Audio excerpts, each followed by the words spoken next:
వేగంగా నడుస్తున్నప్పుడు ఒక్కోసారి కాలు బెనకడం, ఆపై మడమ, చీలమండ భాగమంతా నొప్పి పెట్టడం మనకు అనుభవమే. అయితే కాలు బెనకడం లాంటిదేమీ లేకుండానే కొంతమందిలో చీలమండలో నొప్పి అనేది దీర్ఘకాలిక సమస్యగా వేధిస్తూ ఉంటుంది.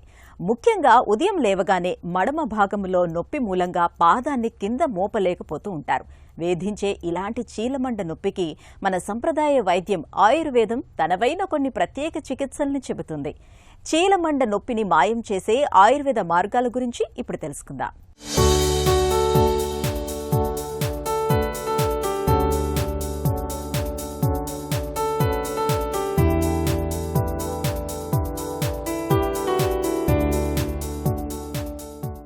మన శరీరంలోని పెద్ద ఎముకల్లో మడమలోని ఎముక కూడా ఒకటి.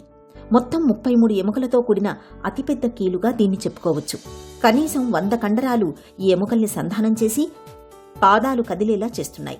ఈ పాదాల కదలికల వల్లే మనం నడవగలుగుతున్నాం, నాట్యం చేయగలుగుతున్నాం, ఆడగలుగుతున్నాం, ఎగిరి దూకగలుగుతున్నాం. ఈ కదలికలకు మూలం పాదం అడుగున మడమ చుట్టూ ఉండే కండరాలే. ఇవి మెత్తటి కుషన్లాగా ఉంటూ పాదంలోని ఎముకలు గాయపడకుండా కాపాడుతుంటాయి. ఈ కండరాలు గాయపడితే మన కదలికలు కష్టంగా మారతాయి. ఇలాంటప్పుడు పాదం వెనుక భాగంలోనూ మడమ భాగంలోనూ విపరీతమైన నొప్పి కలుగుతూ ఉంటుంది.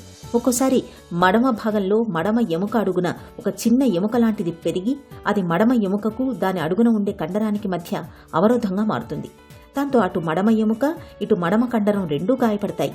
శక్తికి మించి బరువులు ఎత్తడం, ఎముకల్లో అరుగుదల మూలంగా కూడా మడమ భాగంలోని కండరాలు చిరిగిపోతుంటాయి. ఇలాంటప్పుడు మడమ నొప్పి అనేది సమస్యగా మారుతుంటుంది.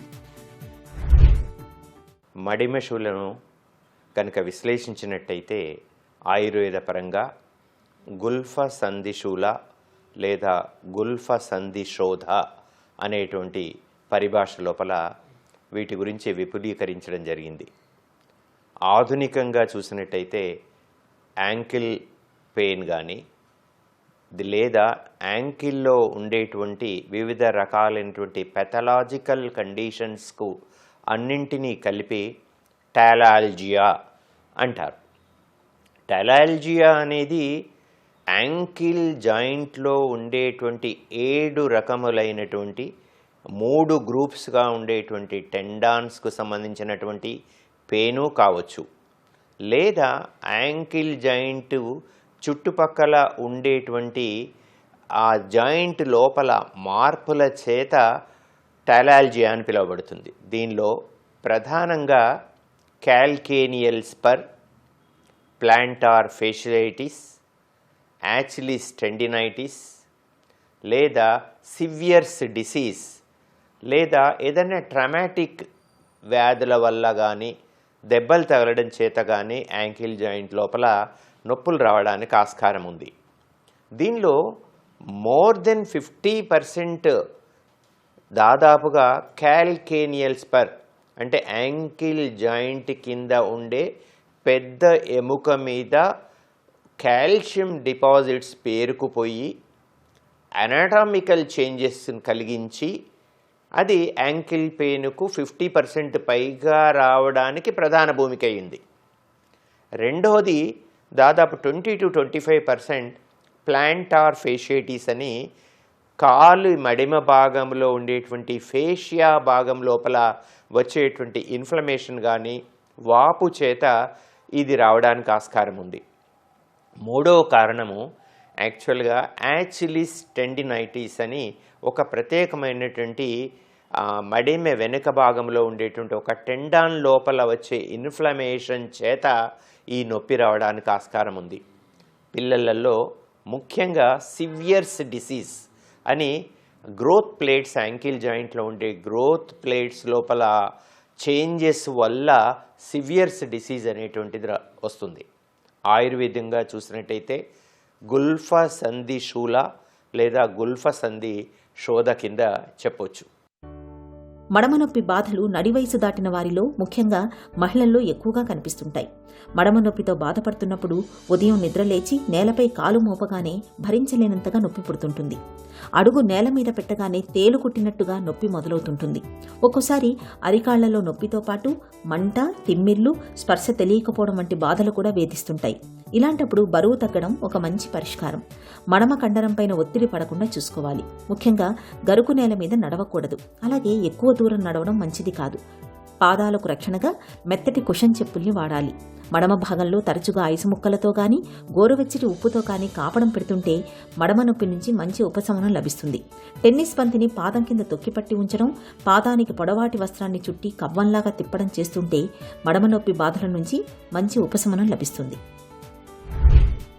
మనం ఆయుర్వేదీయ చికిత్సా పద్ధతులైనటువంటి అభ్యంగనం కానీ లేదంటే కొన్ని రకాలైనటువంటి తైలాలతో మనము లేపనాలుగా చేయడం చేత కానీ తర్వాత పంచకర్మ చికిత్సా పద్ధతుల చేత సాధారణంగా ఈ వ్యాధిని తగ్గించడానికి ఆస్కారం ఉంది.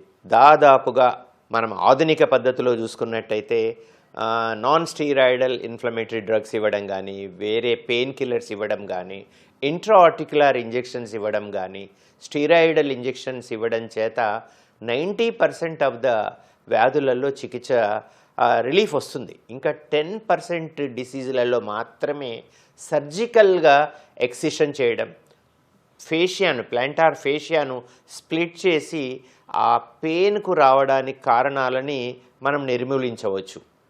అయితే ఆయుర్వేదం యొక్క గొప్పతనం ఏంటంటే సాధారణంగా మనం ఇచ్చినటువంటి మహాయోగరాజ్ గుగ్గులు కానీ లేదంటే రాస్నా గుగ్గులు కానివ్వండి, లేదంటే సమ్మీర పన్నగరస్ చేత గుగ్గులు ప్రిపరేషన్స్, చోపచిన్యాది చూర్ణం చేత మనము వివిధ రకాలైనటువంటి కాంబినేషన్స్ ఇస్తే కూడా రిలీఫ్ ఉంటుంది. ఆ రిలీఫ్ రాకపోయినట్టయితే మనము అగ్నికర్మ అనేటువంటిది ఒకటి ప్రత్యేకమైన థెరాపెటిక్ కాటరైజేషన్ అనేటువంటి ప్రత్యేకమైనటువంటి విధానంలో ఇది దాదాపు 90 to 95% of the success rate జరుగుతుంది.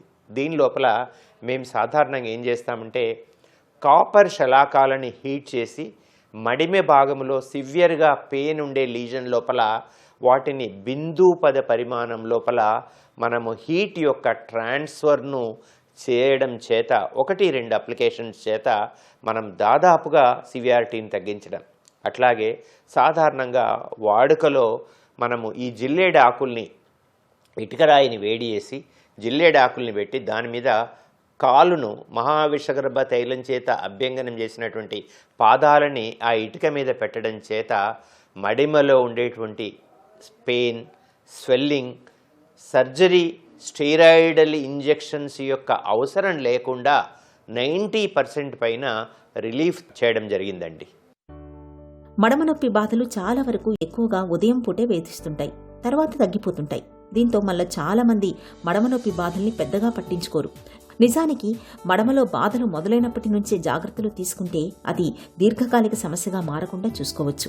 మడమ నొప్పితో బాధపడుతున్నప్పుడు ముఖ్యంగా ఒంట్లో వాతం పెరగకుండా చూసుకోవాలి. ఇందుకు వాతపు నొప్పులను పెంచే పులుపు, దుంపకూరలు, త్వరగా జీర్ణం కాని పదార్థాలకు దూరంగా ఉండాలి. మడమ నొప్పి నుంచి ఉపశమనం పొందడానికి నాటు వైద్యాలు చేయడం మంచిది కాదు. నొప్పిని తగ్గించే పెయిన్ కిల్లర్స్ని అతిగా వాడకూడదు.